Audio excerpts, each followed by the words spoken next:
I'm Elaine Reyes at the United Nations headquarters in New York, and this is UN Insider. Coming up. Hundreds of thousands of civilians remain in harm's way, especially with military advances flattening entire villages. Growing concern about the situation in Lebanon as conflict intensifies, claiming lives and forcing more than 1 million people from their homes. The draft resolution is adopted. Changes ahead for the UN as the General Assembly approves a landmark reform. One of our priority is how we can accelerate the implementation of the SDG. Pushing for sustainable development around the world. A conversation with the current president of the UN's Economic and Social Council. Next.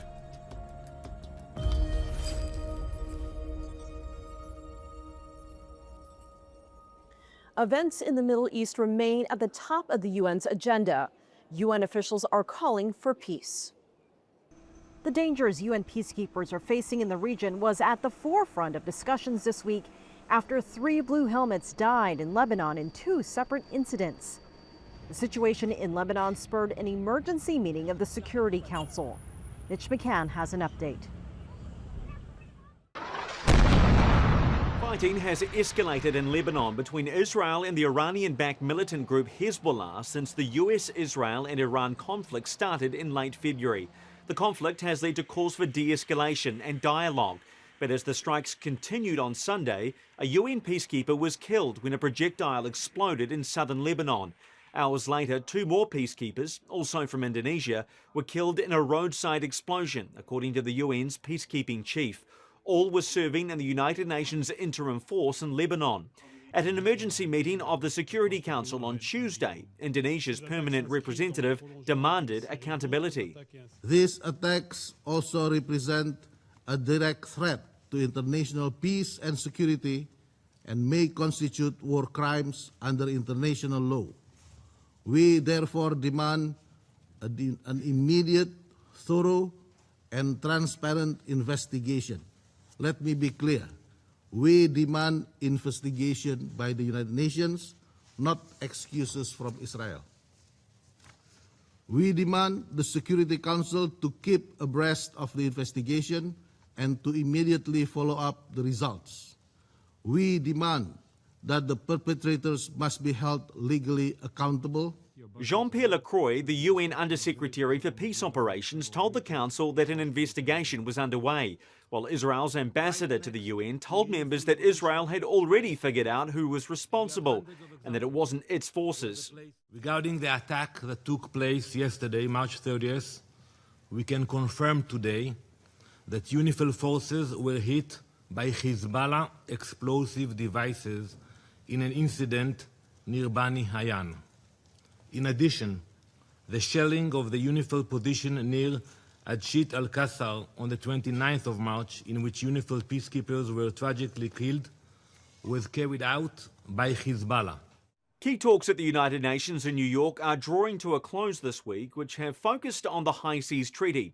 The BBNJ, which stands for Agreement on Marine Biological Diversity of Areas Beyond National Jurisdiction, applies to areas of the ocean beyond any single nation's territorial waters and has required members to work through practical steps for enforcing the treaty.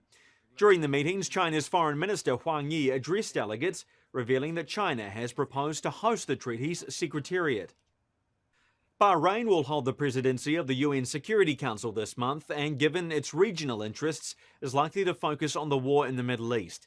The UN itself has been encouraging dialogue between countries and has launched an initiative to facilitate the flow of fertilizer through the Strait of Hormuz. Mitch McCann, CGTN, at the United Nations in New York.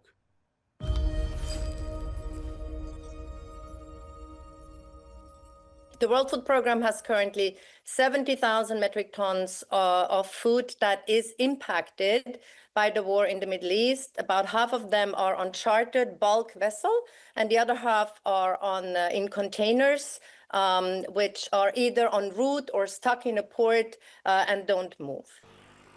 The conflict in the Middle East is impacting humanitarian efforts in many parts of the world. Supply chain slowdowns are affecting the World Food Programme's ability to get aid to places where it is needed most. The ripple effects can be felt in places that are already experiencing dire needs. We're very concerned about, for example, Sudan. Sudan, 19 million people acutely hungry. Somalia, 7 million people acutely hungry. South Sudan, because they are affected by by carriers not using the Suez Canal and the longer lead time and the higher costs. Saturday marks the International Day for Mine Awareness. Mines and other munitions pose a dangerous threat even long after conflicts have ended. On average, one person is killed by mines or other explosive devices every hour. Afghanistan has the third highest explosive ordnance casualty rate in the world, with around 50 people killed or injured every month, of which almost 80% are children. That means there's at least one casualty every single day, and that casualty is most likely to be a child. 90% of these casualties are from unexploded ordnance and abandoned munitions that have been left behind after over 40 years of conflict. Most of these casualties are boys, typically killed or injured when tampering with ordnance that they find when tending animals or playing.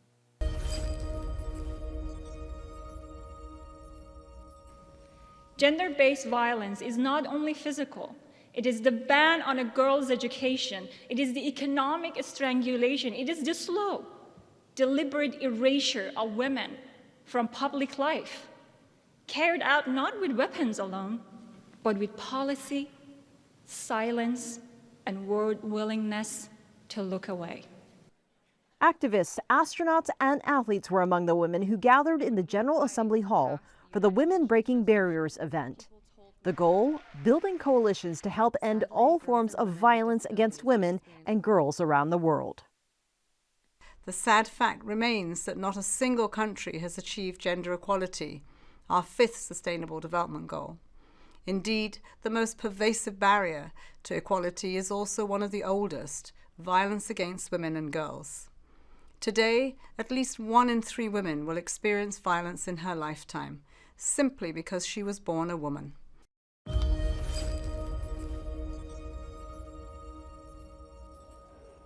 Let's take a look at some of the other issues on the UN's agenda. Today's resolution helps translate the ambition of the UN80 initiative into concrete, practical action. Thank you for establishing a critical building block for a 21st century United Nations system that is more effective, more accountable, and better equipped to deliver results in our churning and changing world. Tuesday, the General Assembly approved a resolution that impacts how UN mandates are created, implemented, and reviewed. It is designed to make the system more efficient and decrease redundancy. The resolution is part of the UN80 initiative designed to reform the United Nations. Today, you do not have an existing alternative in Gaza. UNRWA is certainly the only organization which has the manpower, the expertise, the community trust when it comes to public health or education services. The outgoing head of the UN's relief agency for Palestinian refugees is calling for continued support for the agency. He's also calling for more humanitarian aid to help Gaza's recovery. Philippe Lazzarini is stepping down as his second term comes to an end. Nearly 2 million children across Somalia are at risk of acute malnutrition, according to UNICEF. Somalia is facing drought, conflict, and mass displacement issues contributing to malnutrition. Coming up. Especially the young population, they are the innovators, they are the change makers. UN Insider. The world economy as we know it is about to change. Global business reports highlight emerging markets, developing countries, and dynamic sectors worldwide. We feature top analysts and newsmakers to provide perspectives on every facet of business. From an on-the-ground perspective, we provide you with balanced and objective assessments. Fast, sharp, and insightful. Global Business, only on CGTN.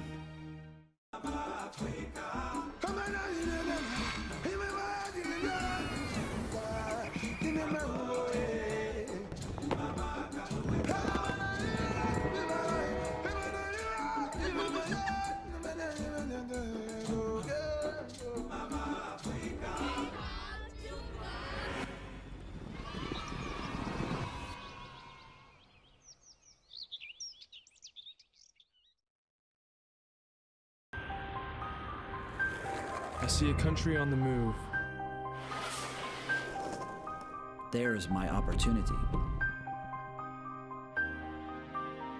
Is it good to change so fast? Yes, but it's a challenge. We have one foot in the future. But we never forget our past.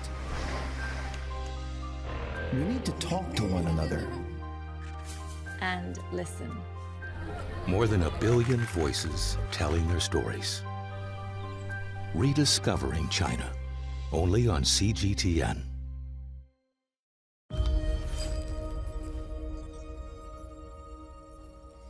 The UN's Economic and Social Council, or ECOSOC, is one of the main organs of the UN and a key body for advancing sustainable development. This year, ECOSOC marks its 80th anniversary. I sat down with current president and Nepal's UN ambassador, Lok Bahadur Thapa. President Thapa, thank you so much for joining us. Thank you so much, for having me. Time is ticking down. We are getting very close to 2030, 4 years away. And right now, only 17% of the Sustainable Development Goals are on track. So you're really trying to accelerate progress to 2030. Can you give us a sense of the findings of the new SDG progress report? One of our priority is how we can accelerate the implementation of the SDG. But you know that a lot of countries are facing a lot of problems, and especially finance, technology, capacity building gaps. We need to really highlight the financing. It is already proved that business as usual is really not delivering. We have to have some constructive and then the innovative ways to deliver that. Similarly, we are trying to bring in more voices in the ECOSOC process as well. You can see that that's one of the reasons why I am really trying to spotlight on the youth entrepreneurship, youth innovations, so that they can also try to accelerate the 2030 agenda. And so we need to go to have the whole of the society and whole of the government approach as well, and in order to accelerate the 2030 agenda. I do want to ask you about some of your priorities, which you mentioned. One of them is closing the digital divide and providing access and a pathway to youth entrepreneurship. You mentioned it just now, and if I can, I'd like to quote from you. We must make every effort to translate this untapped potential into inclusive growth and innovation through education, decent work, digital skills, and entrepreneurship. So, address this rapid growth. We're all experiencing this rapid growth of technology with artificial intelligence.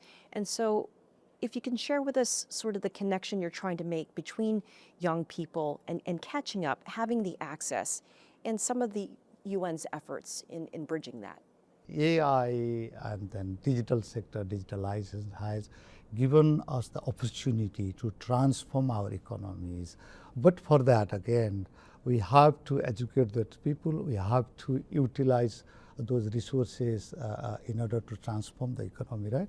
For that, what I feel is that if we provide the opportunities for the young people, and if we capitalize on those resources through the digital inclusion and entrepreneurship, they can ultimately contribute to the digital economy and service sectors. And that is why I thought that it is better for us to give the opportunities for those people, and through the better education, so better opportunities, and and then to include, for the accessibility, affordability of the digitalization, connectivity as well for the digitalization. That's why I thought that let's prioritize these sectors so that the whole global South, especially global South, Africa, LDC, LLDC, where up to the 70% of the total populations are young, and they can really try to capitalize on these resources and in order to transform the economy. So many young kids are tech savvy in ways that you or I could barely imagine. That is one of the reasons, because they can, especially the young population, they are the innovators, they are the change makers. That's why we need to bring them in the policy makings, also in order to implement whatever commitment we have made. I want to take one more quote from your inaugural statement, if I can. Over 735 million people face hunger globally, with food prices volatile and rural livelihoods under threat. ECOSOC must drive coordinated investment, inclusive innovation, and policy reforms. We're seeing food prices go up as we speak with just everything that's going on in the world. So what are some of the biggest challenges in transforming these systems? If we are going to achieve the SDGs, and then we have to address the food insecurity firstly, right? Otherwise, we cannot achieve the zero hunger. That is the one. Secondly, the poverty. If you see that the food system transformations will have the implications on multiple SDGs targets, right? I see that there is a lot of gaps in order to have the agri-food system transformations, and because this sector is still lagging the technology on the ground. And similarly, we don't have the constitutional financing going to that sectors. And then I also wanted to bring more youth in this sector with the more technology, more finance, and also with the connection to the market. This is also the 70th anniversary of Nepal joining the United Nations. Tell us about your mission's priorities and also how your background in diplomacy has shaped your perspective and your leadership as president of ECOSOC. Yeah, you rightly pointed out that this just last years, and 2025 December 14, we celebrated the 70th years of Nepal's admission to the United Nations, and so in the same years I was so proud to have this role of the President of the Economic and Social Council. This is the first time we are having these roles, and so on that, I think I take it the recognitions by the member states, of the huge contributions Nepal has been making over the years, for 70 years, in peace and development and human dignity. You can see that over the years, almost 68 years, Nepal has, consistently been contributing to the global peace and security through our participation in peacekeeping operations in number of missions around the world. Similarly, we are the leading country to the women, contributing to the women peacekeepers around the world. Similarly, we are always advocating the interest and priorities of the LDC, because Nepal are least developed countries as well. And so currently we are the chair of the LDC group as well. And so we are trying to advocate the priorities of those vulnerable countries as well. Thank you, President Thapa. Thank you. UN Insider.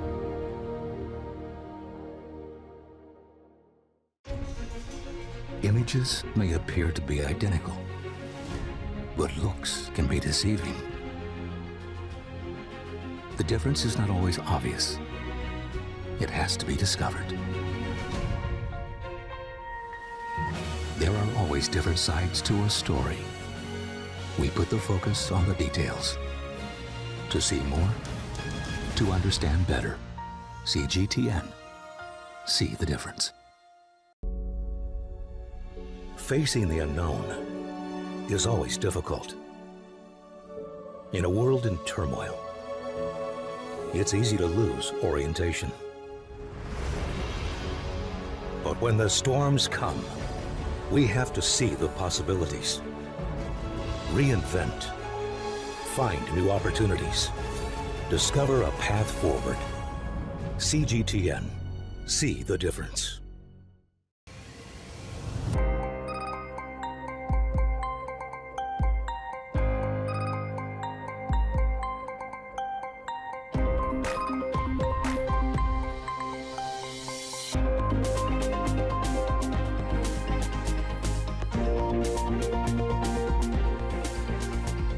All you need to know about China. China 24, only on CGTN.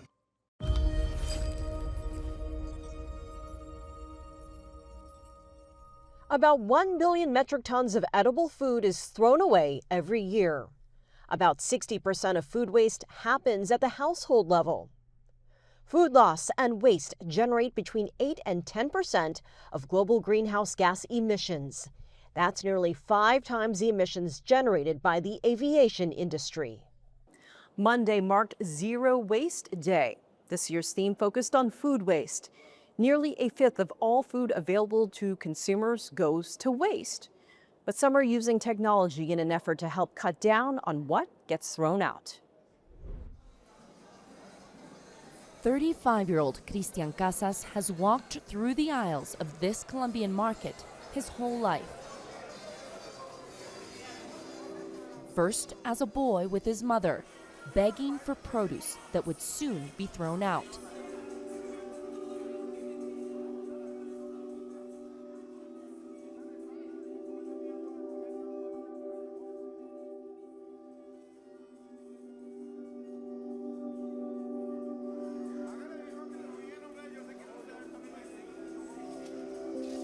Siempre me pareció algo como duro y difícil de asumir. It is very painful for me to accept that a person who is hungry has to go to a trash can to find food.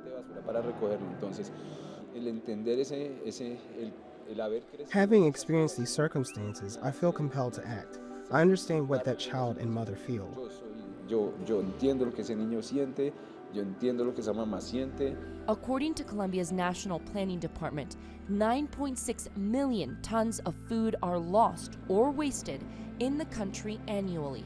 62% are fruits and vegetables.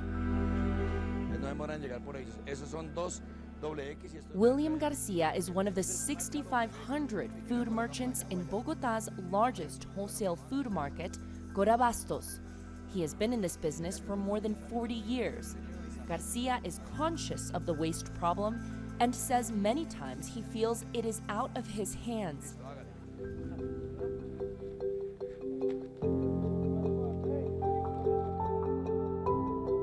Produce keeps coming from the agricultural sector without much planning. No se dosifica que cuando sale una cosecha, todo el mundo se viene. There is little planning ahead. When a harvest is ready, they bring it all. Typically, up to 20% of it goes to waste. We're talking about 200,000 to 500,000 tons of food. A lot. 200,000, 500,000 toneladas. This waste should be addressed. The food needs to be rerouted. ¿Y eso para qué sirve? Esa comida, ese sobrante, por decir algo. Hombre, proyectémoslos hacia otro lado. Si bien es cierto, here in the public market, we take great pride in the quality of the produce. But produce considered to be of lesser quality is still good enough to feed people. We need to find a way to distribute it better so it gets to them. Entonces, eso es lo que debemos saber distribuir ese alimento con las personas.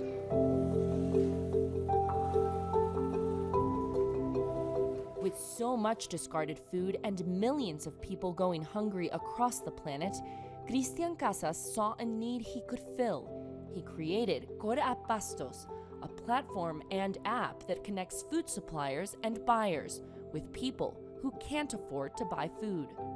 Viendo mi entorno, porque yo crecí en Corabastos, viendo... Drawing from my own experience, when I begged for food in the market, I realized information and technology could help solve the problem of millions of Colombians. Miles de familias en Colombia. With his mother, they began speaking individually to the thousands of food merchants to convince them of donating before throwing out. Digamos, uno de zanahoria, uno de papa, uno de cebolla, empezar así. For example, we went to the carrot seller, the potato seller, the man who sells onions. We convinced them to install the application and hoped they'd start spreading the word. Mueve un producto. Cristian Casas soon realized that the app needed to offer an extra incentive. Merchants could donate overripe produce that could no longer be sold, but also use the platform as a place to sell their food. The APP has 3 categories: seller, buyer, beneficiary. The buyer can go in and look for products to buy. The seller can go in and sell or donate the produce that he's going to throw out. The beneficiary only has access to the posts about the donated products. La librería SQL Alchemy de Python.